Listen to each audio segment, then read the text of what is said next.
Hi YouTube, it's Kathy and this is my weekly entertainment wrap-up for April 21st through 27th. This week I read one book, I watched one show, I watched 2 movies, and I listened to 2 books.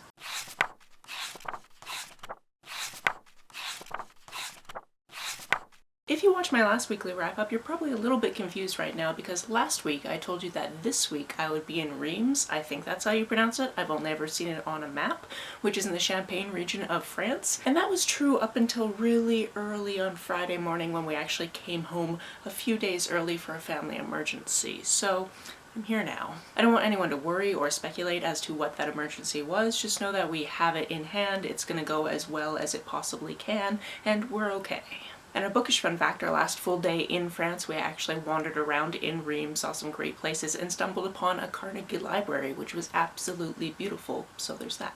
The book I read this week is Between Perfect and Real. This is about a main character named Dean, and he is finally coming out to himself that he is a trans man. He's still in high school and he's actually at the point where he's trying to figure out what to write for his essays so he can do early admission to a theater program he really wants to go to, and while all of that is going on, he actually gets cast as Romeo in his school's production of Romeo and Juliet. And yeah, that is one way that you pronounce that name, especially because it doesn't have an extra TE at the end to make it et. It's Juliet. But like any name, when it's your name, it can be pronounced in the dialect or the way that your culture pronounces it. In any case, throughout the course of this book, he has this realization about himself and then has to start coming out to people in his life, and it goes from there. I really enjoyed this. This one's been on my back burner for ages, and I have no idea why I haven't gotten to it until this point, but I'm really glad I did. There is such a soft spot in my heart for books based around theater, which is why there was a theater square on this month's Read Queer All Year prompts, and I just want to let you know that that one is going to be checked off a couple more times in this weekly wrap-up.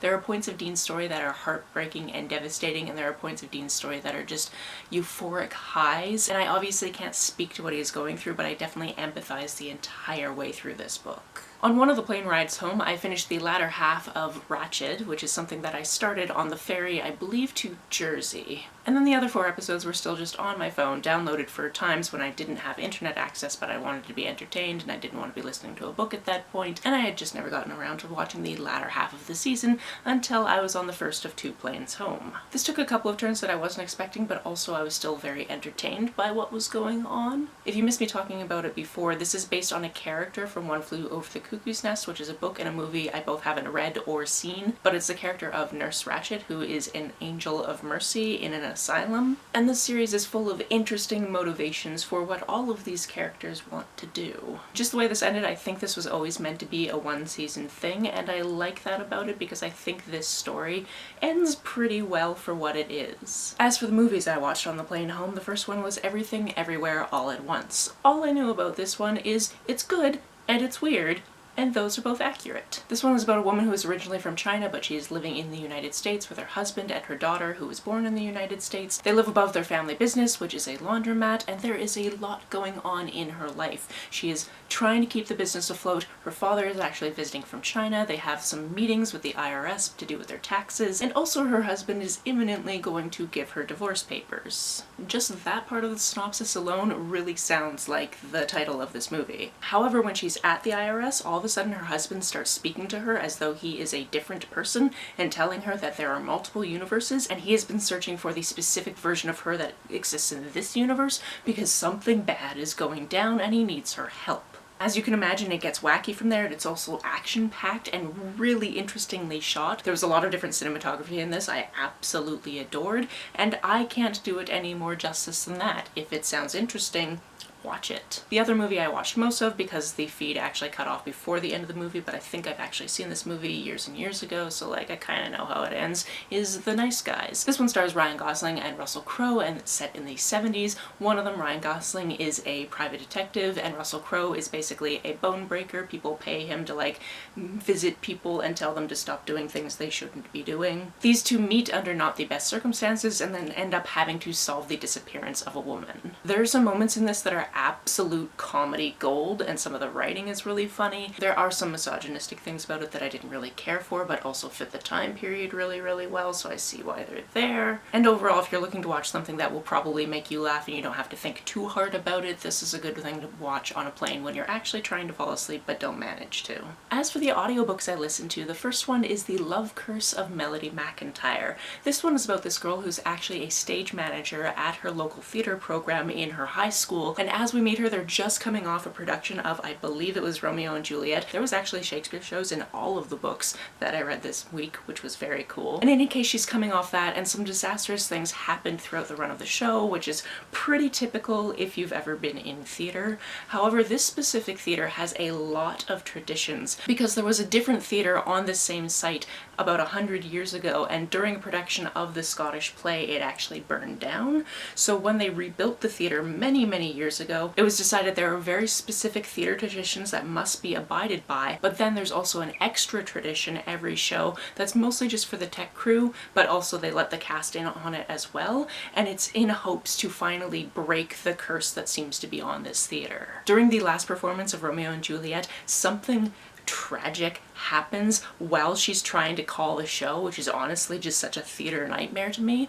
And based on that, the rest of the tech crew decides that for the next show, she should not have a romantic entanglement, because any show they do where she is dating somebody, things go terribly awry. As the leader of the tech crew, she says, sure, whatever, I will try this. I don't really believe in it. I don't think that I am causing the curse to get worse, but sure, why not? I will try this. And then of course, when they're casting their next production, which is Les Miserables, which is like a dream to stage manage because it is such an intricate show, she meets this girl, and things might go from there. Again, I really adore this, and I also feel like this is the type of book that is written specifically for someone like me, because I've actually been in a production of Romeo and Juliet, and I've actually been in a production of Les Miserables, so anytime they're talking about different characters or songs or anything like that, I know what they're talking about. Man, this week just really made me miss being in theater shows like 3 times a year. The other book that I listened to this week is Iris Kelly Doesn't Date, which is the third in the Bright Falls trilogy by Ashley Herring Blake. This one, going into it, I actually had no idea there was a theater element. I've just read the previous 2 books, really enjoyed those, and knew I was going to read this one.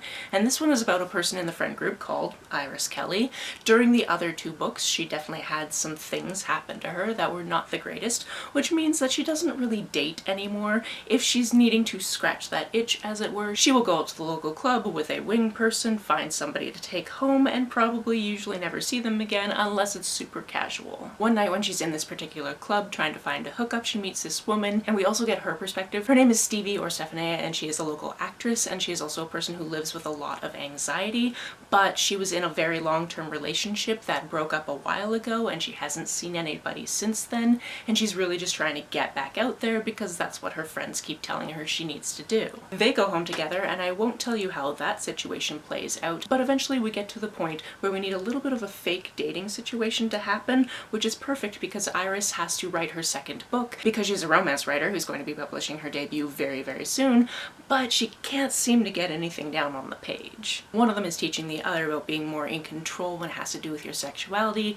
The other one is teaching the other about romance. It goes from there. I very much enjoyed this. I've enjoyed every book in this series. The chemistry between these characters was fantastic, and if for whatever reason you haven't read any of this series yet, I highly recommend doing so. If there were to be like a spin-off series or a continuation of this series to do with characters in this town, I would definitely keep reading. That's it for this week. If you've read, watched, or listened to any of these, let me know about it down in the comments below. On the way down to the comments, if you hit that subscribe button, that would be very nice of you. If you don't feel like leaving a comment but want to make sure that I know you were here, just leave me an emoji or a smiley face if you happen to be on your keyboard. Some people have asked if there's a way to financially support this channel, so I set up a Ko-fi account, which is a digital tipping service. The link for that, as always, is down below. You can like and share this as you see fit, and I will see you very soon. Bye!